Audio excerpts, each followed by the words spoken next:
ici à la prière. Tu faisais quoi? Vous demandez, vous ne recevez pas parce que vous demandez mal.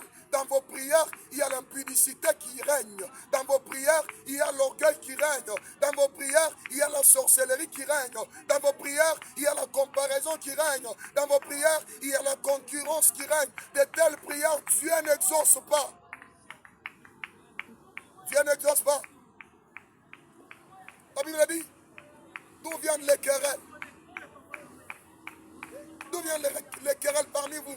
On voit aujourd'hui des chrétiens qui sont dans des conflits, des pasteurs qui sont dans des conflits. Tel pasteur va chercher des gens qui vont aller tuer l'autre pasteur pendant la nuit. Tel pasteur va utiliser un frère qui va empoisonner tel pasteur.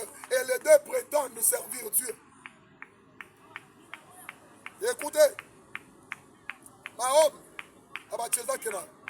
la prière, la vraie prière, transforme la personne elle-même.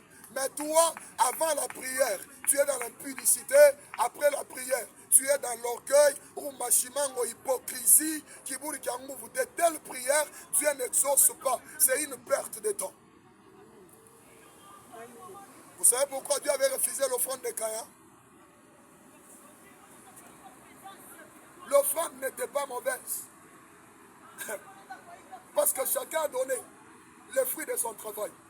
Caïn était un laboureur, mais Abel était un berger. Alors Dieu a dit, il fallait faire une offrande. Chacun pouvait le faire selon lui.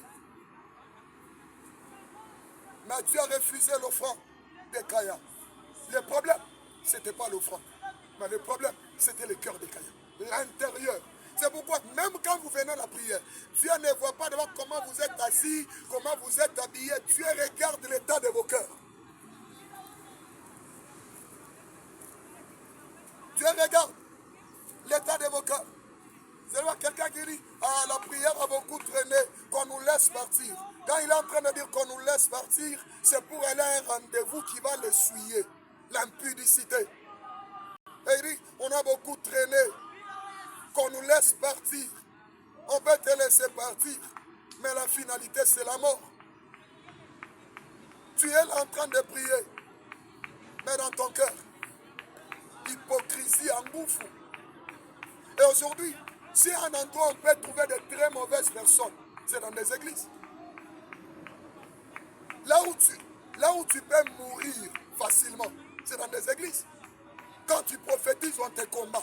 Tu chantes, on te combat. Tu prêches, on te combat. Tu fais ceci, on te combat. Amen. Et qui te combat? C'est celui qui est à tes côtés dans l'église.